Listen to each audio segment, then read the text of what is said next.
to people listening or watching around the world, men, women, at any age, right? We're going into a challenging time in the recession for a lot of people, right? Depending on, what side of the fence you're on, playing the opportunity. And a lot of people, especially in this generation, get swayed by social media, people, influences like never before, right? I mean, it was challenging, like you said, in your 20s to figure it out. Imagine if you had all these, influxes of ideas and do this and do that, click the link below, the webinar, the this, the that. What advice would you have to men or women around the world and maybe pursuing their dream, their vision, maybe that younger version of a Pat who's looking for answers and trying to win, not short-term, but long-term? What would, PBD's best piece of advice be to sort of find your lane and play the long game to win be? Yeah, so that's a great question. So everybody watching this falls in one of three different places, okay? One is they're sitting on no cash right now. They're in a bad situation with their house that's upside down. They bought their house at the worst possible time, which means they're $300,000 down or $200,000 down. They got fired. They were in real estate. They were in mortgages. They did not save. They're not prepared. So there's nothing they can do to take advantage of this crisis because they have no nothing. They're not sitting on any cash. Okay. If you're that person, you have to play a different game. Then there's the other person that plays it always safe, okay? Whether the economy is good, bad, ugly, it's always like this, okay? And, hey, so many opportunities. No. What if? Hey, crisis is happening. Oh, my gosh. What if? And they just kind of play this game. No problem. Or the person that's sitting right now on a lot of cash and they've been preparing for this moment for 8 years, for 9 years, for 10 years, for whatever. Okay, so the first one, guess what? You can't do nothing about this season right now to take advantage of it. You have to prepare for the next one that's probably going to come up in the next 5 to 10 years, which means what? Which means stack cash. All of those people that were saying cash is trash 2 years ago are now saying cash is king again, right? Yep. So it's so funny that the cash is trash community has converted into the cash is king community today. Right. Now, the tough part is, Omar, to stay disciplined to realize cash is king 2 years before cash is king. Right. That's what's hard, right? And then to deploy and say, let's go for it. If you're trying to add another zero to your net worth, you're worth 10 grand, you want to go to 100,000? That's a big deal, 10 to 100 grand. I remember the first time I had $100,000 in a bank. That's a lot of money, right? Or you have 100 grand, you want to go to $1 million, adding a zero. Person that's got $100,000 in a bank saying, you mean to tell me I'm going to have $1 million? That's a very big deal. So that's the next strategy to go to, you got $1 million and want to go to 10 to 100, 100 to $1 billion, billion to 10 billion. It doesn't matter. You're all chasing that next, you're in the pursuit of the next zero, right? Okay. So the first group, find another person that did it right. Go bring as much value as you can to that person that's an up-and-coming star. What do I mean by an up-and-coming star? Right now, Elon Musk is looking for a CEO of Twitter, right? I talked to a bunch of different people that are very close to him. Most likely, you know who's going to end up becoming the CEO of Twitter? A guy named David Sacks. You know why David Sacks is most likely going to end up becoming the CEO of Twitter? He trusts David the most. David's been close to him. And eventually guys like that end up hiring people that they trust because you mean to tell me I'm going to give the company to somebody that I just spent $44 billion of my money to a stranger and say, hey, yeah, you go ahead, you do it. Yeah, I trust you. It's not going to happen. It's going to be too close. So now imagine if Elon is 38 years old, 42 years old, 36 years old, and you go work for a guy like that. And you know this guy's going to be somebody. Well, the next 5, 10, 15, 20 years, say he doesn't work out with you and Elon. Guess what's going to happen? You're going to learn a ton from being around Elon for 2 years, 3 years, 5 years. That's going to help you where? Elsewhere. How many people from the PayPal mafia build all these other companies, the Jack Dorseys, the Peter Thiel, the Elon Musk? All of these guys worked together because they knew, Reid Hoffman, I want to say, all of these guys became billionaires. So many. PayPal sold for only $1.5 billion. PayPal only sold for $1.5 billion. You know how much of it went to Elon? 180. Out of the 180, he put $100 million into SpaceX, 70 into Tesla, 10 into the solar company that he put. But it's not like he got a bunch of money. So if it's $1.5 billion, and that $1.5 billion was split between him, Thiel, Hoffman, all these other guys, one became Yelp, one became Twitter, one became what? What if you're in that PayPal mafia? Yeah. So if I'm in the first category, man, I'm going to make a list of 30 names that you can say, this guy's worth 5. I think he's going to be worth 100 one day. There's something unique about this guy. Let me get in. Let me get close to these guys. I want to get into that game. If I ever wanted to make it in Hollywood, this is the first thing I would do if I wanted to get into Hollywood. I would make a list of guys that make movies together, a crew, guys and girls that make movies together. I would say, okay, these guys make movies together. These guys make movies together. These guys make movies together. Man, I'm not these guys, but I love these 8 guys. Let me find out exactly what I need to do to go here. What acting school do they go to? Where are they out on Tuesday nights? What club do they go to? What I want to get in, because once I go in, listen, just give me 2 lines. And then boom, kill it with the 2 lines. Hey, Pat, we got 4 lines for you for next. Awesome. Hey, you got a good role. 5th part, you got 28 lines. No shit. Yeah, $200,000. Hey, you're gonna get a part.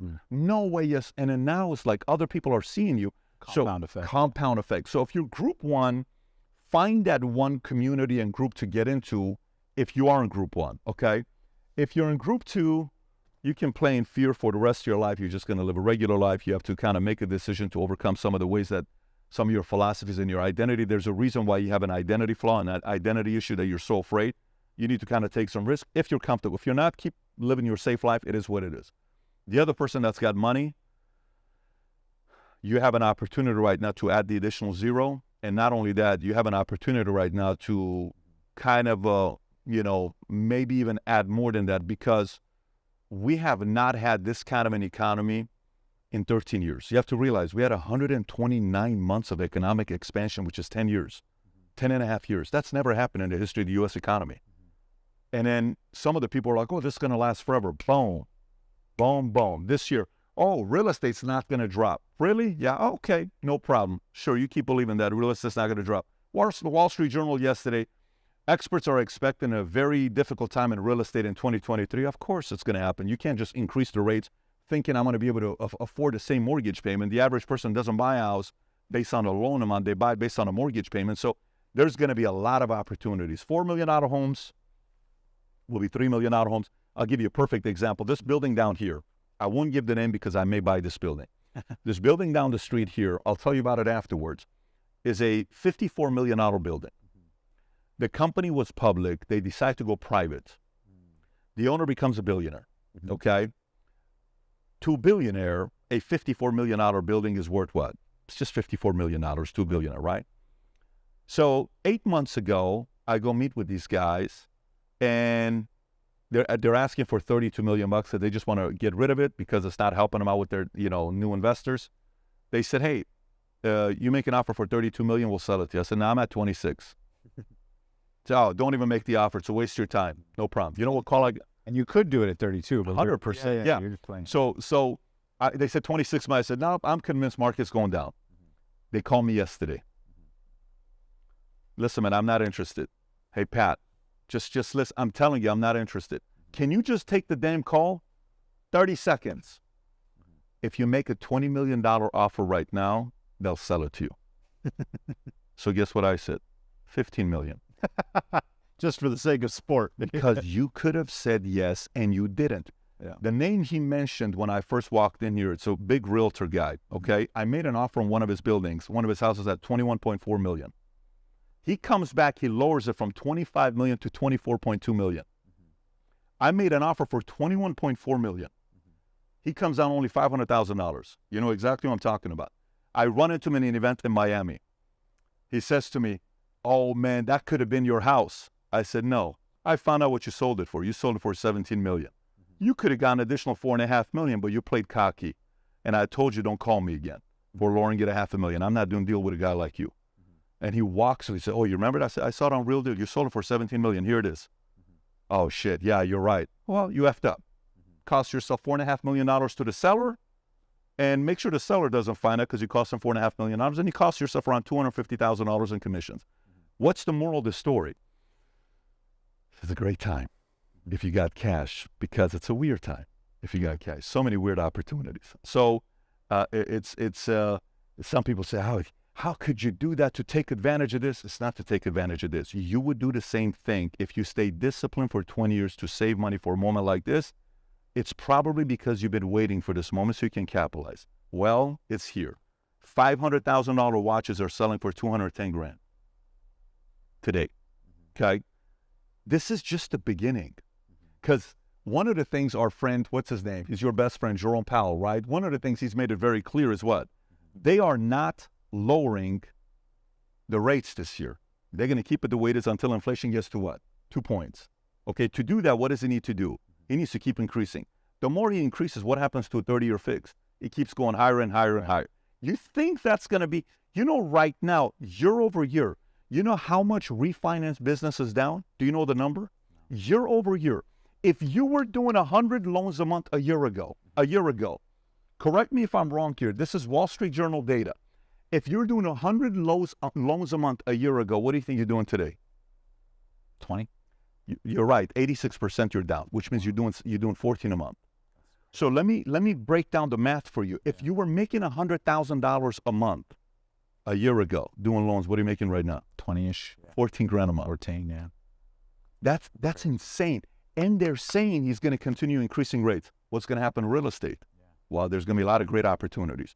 So so again, if the first group is sitting here saying, oh my God, I feel like shit, I feel like this. The great thing about business is, man, we all have moments where we miss it. I missed out on everything being discount on 9/11. I missed out. I was spending most of my money gambling, casinos, partying, clubbing. And I said, I'm going to be ready for the next one. And I was ready for the one in 08. And I was ready for the one in COVID. And I am ready for this one here. So this is the whole reason we're going back to the interview of long-term thinking. If you're thinking long-term, you're going to get plenty of chances.